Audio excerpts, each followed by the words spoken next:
esteja convosco. Ele está no meio de nós. Evangelho de Jesus Cristo, segundo Marcos. Glória a vós, Senhor.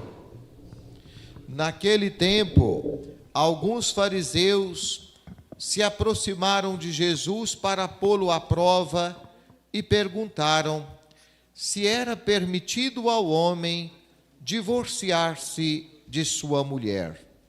Jesus perguntou: o que Moisés vos ordenou? Os fariseus responderam: Moisés permitiu escrever uma certidão de divórcio e despedi-la. Jesus então disse: foi por causa da dureza do vosso coração que Moisés vos escreveu este mandamento. No entanto, desde o começo da criação, Deus os fez homem e mulher. Por isso, o homem deixará seu pai e sua mãe, e os dois serão uma só carne. Assim já não são dois, mas uma só carne. Portanto, o que Deus uniu, o homem não separe.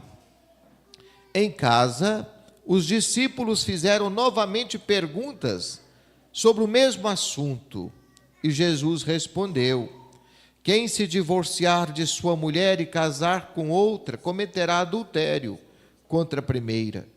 E se a mulher se divorciar do seu marido e casar com outro, cometerá adultério. Palavra da salvação. Glória a vós, Senhor. Meus irmãos e minhas irmãs, prezado ouvinte, hoje nós estamos diante de uma situação inquietante. Desde os tempos de Jesus, os fariseus chegam perto de Jesus e fazem uma pergunta. Mas não é porque eles queriam saber nada, não. Eles queriam colocar Jesus numa arapuca, numa armadilha. Então eles perguntam para Jesus se era permitido o homem divorciar-se de sua mulher. Vamos entender bem essa questão. Como é que era isso no tempo de Jesus? Em primeiro lugar, nós temos que entender que nem de longe a mulher, no tempo de Jesus, tinha a situação que tem hoje. O marido podia dispensar a mulher praticamente por qualquer coisa. Havia rabinos que diziam que se a mulher quebrasse uma vasilha dentro de casa, o marido já podia mandar ela embora de casa. Se quebrar uma travessa, um prato, uma vasilha. Às vezes, só por achar a mulher feia, podia mandar ela embora. Então a coisa estava banalizada. E Jesus pergunta: mas o que fala a Escritura? Ele responde uma pergunta com outra pergunta. E eles dizem: Moisés permitiu.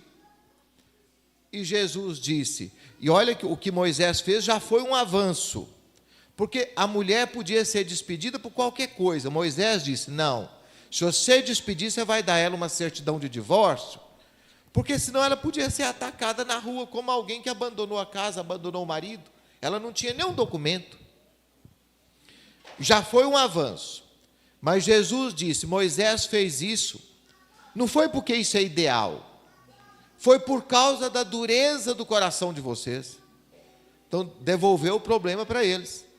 Moisés permitiu isso, não foi por isso ser uma coisa ideal, mas foi por causa da dureza do coração de vocês. E aí Jesus volta lá no plano da criação. O que Deus desejou para o homem? E essa leitura é muito bonita, eu faço questão de retomá-la. O Senhor, estamos na criação. O Senhor criou tudo, o dia, a noite, as montanhas, o mar, a terra, e chegou à conclusão: não é bom que o homem esteja só. Então, eu vou dar-lhe uma auxiliar semelhante a ele. Mas aí Deus foi criando os animais selvagens, as aves do céu e tal, e o homem viu que nada daquilo parecia muito com ele. E a todos esses animais foi o homem que deu nome. Dar nome na Bíblia tem um significado. Se eu dou nome, eu sou maior do que aquela coisa que eu dei nome. Eu compreendo, eu estou acima daquilo que eu nomeei. Então o homem viu que tudo estava criado e tal, os animais, os répteis, mas ficou triste porque não tinha nenhuma criatura que fosse semelhante a ele. E Deus resolveu o problema. Deu um grande sono no homem e fez uma cirurgia, arrancou uma parte do peito do homem. A Bíblia fala uma costela, mas eu acho que uma costela é pouco. Lá, na verdade, no original fala flanco, uma parte do peito do homem, e construiu uma outra criatura. E essa criatura estava em pé de igualdade com o homem. E aí, quando Adão acorda da anestesia, todo feliz, ela regala o olho e fala: agora sim, certo? Agora sim, é carne da minha carne, osso dos meus ossos. Mas aí não é Adão que dá nome à mulher, porque quando você dá nome, você está acima. A Bíblia diz que a mulher, ela será chamada mulher, mas não foi Adão que disse isso. Ela será chamada mulher porque foi tirada do homem. Então, de acordo com essa ideia, meus irmãos, não faz o menor sentido que o homem possa odiar a mulher, porque ninguém odeia uma parte de si mesmo. Ninguém odeia uma parte de si mesmo. E vice-versa. Não faz sentido também que a mulher possa odiar o homem, porque ninguém odeia uma parte de si mesmo.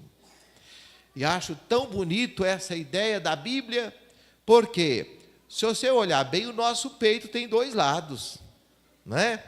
É um lado direito e um lado esquerdo. E esse peito humano abriga um coração, que é a sede do amor. Então, o homem e a mulher são como santuários que abrigam o amor. Olha que coisa linda, que coisa maravilhosa. Não faz sentido, meus irmãos, aqui nesta linha de pensamento, qualquer forma de submissão ou de discordância por causa do gênero. O homem e a mulher têm a mesma dignidade diante de Deus, diante do Criador.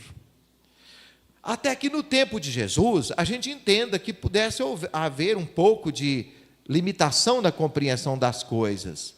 O que não dá para entender no mundo de hoje é uma postura machista, que trata a mulher como ser de segunda categoria. Isso não dá para entender no mundo de hoje. E, infelizmente, costuma acontecer. Quando a mulher é tratada como um ser inferior ao homem. Isso não é Deus que quis. Isso não vem de Deus. Isso vem da ignorância humana. E eu provo. Às vezes a mulher trabalha no mesmo serviço que o homem e ganha menos do que ele. O que justifica isso? O que justifica isso, senão uma postura machista? Meus irmãos, eu sei que o matrimônio, para muita gente, não deu certo. Nós não podemos julgar ninguém. Hoje nós temos tantas outras compreensões da realidade humana. Nem Jesus também julga ninguém. Me chama a atenção o acolhimento que Jesus faz à mulher adúltera, por exemplo. Naquele dia que estava todo mundo com pedra na mão, prontos para ver o sangue correr. E Jesus acolhe aquela mulher, a perdoa e a reintegra na convivência humana. Nós não temos direito de julgar aqueles que o casamento não deu certo. Tem tanta imaturidade, às vezes foi mal feito, feito antes da hora, feito sem muita preparação. Mas isso nos faz pensar que nós devemos ter uma educação para o amor, para que outras pessoas não cometam os mesmos erros, as mesmas falhas. Nós não podemos julgar ninguém, mas temos o direito de admirar uma família bonita e harmoniosa, onde os filhos possam crescer e aprender com o pai e a mãe a linguagem do amor. Que Deus nos abençoe.